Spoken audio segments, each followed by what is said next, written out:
Well, this week in our course, we're thinking about educational pathways in pharmacy, and one of the pathways that we've talked about in the lecture module is something that may be a little less familiar to many of you, and that is fellowship training. So we have today with us Jeremy Stultz, who is a fellow here at The Ohio State University under Dr. Malap Nahata, who you'll see in an interview later on in this course. So Jeremy, first of all, thank you for being here. Glad to be here. Thanks for having me. It's a pleasure to have you here. I'd like you, maybe if you'd first of all just tell us, before you entered this fellowship, I mean, what did you do academically prior to coming here? Okay, so before the fellowship, I did my PharmD at the University of Pittsburgh and graduated from there in 2010. And then after that, I went and did a PGY1 residency in pediatrics, which was in Memphis, Tennessee, at the University of Tennessee Health Science and Children's Hospital down there. And then after that, I went to the fellowship route and came here for my fellowship. Yeah, so you've been through the gamut of things we've been talking about. I've done quite a few things. You've got the PharmD degree as well as residency training and then fellowship. So, Jeremy, if you could just tell us, about your experiences as a fellow, and then, what do fellows do on a day-to-day basis? Yeah, so my experiences, I kind of think of myself as being in between kind of a resident and then like a PhD or postdoctoral researcher who's has already gotten their PhD. I'm kind of in between there because I do more clinical-based research, but I don't practice as much as a residency, so I'm not in the hospital taking care of patients as much as a residency. And doing more research, not necessarily benchtop, but research on what's going on in the hospital. Okay. So on a typical day, what do you do? So the biggest things I can say is learning or collecting, analyzing, and interpreting data. Okay. Is a lot of what I do. So I look at what's going on in the hospital, like looking specifically at decision support systems and alerts that occur in the hospital setting, and so I get large data sets, try and organize them, ask a lot of questions, and see what I can come up with. So it's about answering questions. Yeah, I like to tell my friends I get paid to sit there and think all day and ask questions and answer questions. Yeah, pretty good deal. Yeah.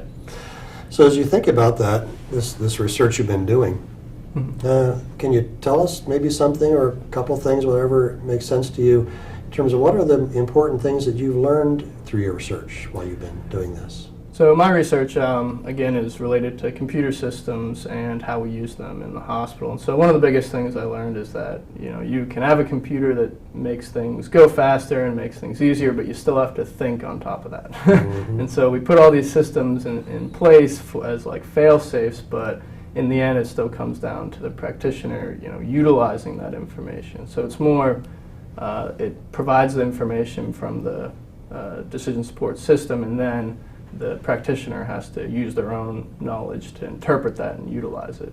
That's kind of comforting, isn't it? Yep. So there's still a human aspect. We still need you and I around to help make this work. So let me ask you this question. So I know you're getting ready to go on into an academic position at Virginia Commonwealth University, and I'd like to have you reflect with our viewers for a few minutes. So you've done a lot of training. You've been through PharmD training, residency training, and now fellowship. And specifically with regard to the latter piece, how do you see this research training fitting into your future professional life? How will that work? Yeah, so I mean, the main reason I did the fellowship was to go into an academic career. Like residency, you can go and be a practitioner anywhere, and sometimes you can go into academic careers, but if you don't have that research background and you don't understand the question asking that is required of an academic career, then you can sometimes be a little bit behind. But doing a fellowship, I feel that the research component of my future career will, I'll be stronger at it and be able to do it more efficiently. Yeah. And so I mean, my position will be, it's a clinical faculty position, so it will be a lot of clinical, but there's also a research component to it, and so having this research background will help me to be able to fulfill that requirement easily. Yeah, of course. At least I hope. So, and you're kind of in a unique position. So during this week in the course, we've thought about, the didactic portions of the training and residency and fellowship. So how do you see, can you reflect for just a minute on the differences you saw between, say, your residency training? Well, let's back up a little bit. Even think about your rotations you did in your PharmD program. How do you see differences between that and what you did in your residency and what you're doing now?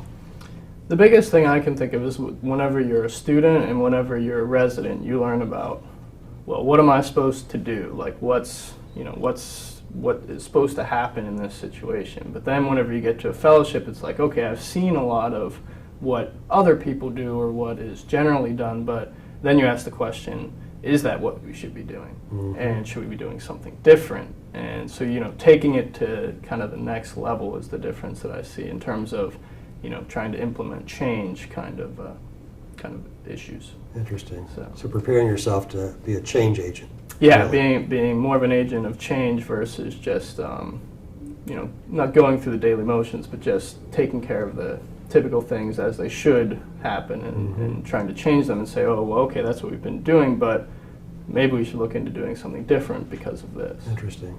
So it's an interesting perspective, Jeremy. You, as a student, you're figuring out how to do something. As a resident, even more so as a fellow, you're figuring out what should we be doing. Yeah. That's an interesting perspective. Well, I'd be interested to hear your opinion and advice, Jeremy. So many of our viewers may be headed to some sort of a research base to their career, whether it's in pharmacy or something else. So, what kind of advice do you give us in terms of preparing to do the kinds of things you've done? What would you do as a student and as a younger person headed to where you are now? Yeah, so I would have my two big recommendations would be one, always ask why or why not, because I know just comparing myself to some of the other students that I worked with and residents, most people will say, oh, well, that's what's done, so just do it, don't worry about it. But being able to sit there and ask those extra questions and say, well, where does that, why are we using ketamine in this case? Why are we doing that? Being able to ask more questions is one of the biggest suggestions I would have. And, having that instilled in you while you're training is a good thing. And then the second thing is don't forget about writing. It's, your writing skills. Interesting, I would always consider myself a math and science person, but then when I get into my fellowship, I'm doing a lot more writing than necessarily the math and science aspect of it. And, I think of it's not always the message, it's how you deliver it. And so sometimes whenever you're in the research arena, if you can't convey your message through writing, then nobody's ever going to get it. So don't forget about that is my biggest suggestion. It's interesting. They're kind of fundamental things, just be inquisitive and remember writing is important. Yeah, those are two good things. So let me ask you one more, Jeremy. You're headed off to an academic career at VCU, and can you tell us a little bit about, the mix of research and practice that you'll be doing? So, maybe our viewers can envision why it is you think all this training you've done is important. What kinds of things will you be doing here next year? Yeah, so in the next year I'll be, it's clinical faculty position, so there's about 50% of it's written up as being in the hospital and taking care of patients, and during that time I'll also be teaching. Another thing we haven't really touched on is that during a fellowship you do some teaching of students, and so I'll be having them on rotations with me in the hospital and showing them around. And then the other 50% is divvied up between research and teaching in the classroom. And so, the research component is always there, and if you're in an academic center, you have to have some kind of research component to it. And so that's why I went and did the fellowship and how that's going to play into my future career. Do you have any sort of vision on the kind of research you're hoping to do? I want to continue the decision support stuff that I have done, because if there's one thing I've also learned, it's that computers, there are plus and minuses to them, but they're not going away because they're everywhere else in our society, and having them in healthcare setting, that's going to happen. And so I want to continue to do that, and I think it's a rich field, and will be helpful at the bedside. And other than that, anything else in pediatrics. I've done some work in the neonatal intensive care unit, so if I could find some projects in there, that would be helpful. Yeah. So you'll continue to learn as you go along and change your directions. again, it's all about asking questions. It doesn't really matter what the question is as long as you can find the question in my mind. But I am kind of set on the pediatric questions, so Great. I'll at least be in that area. So Jeremy, it's really a pleasure having you here. Many of the people watching this video may have some inkling they might like to take the pathway you've taken, and to hear what you've done could be very helpful to us. We wish you all the best at VCU, and thanks for joining Great. us. Thank you very much for having me. Hopefully It's it's my pleasure. helpful.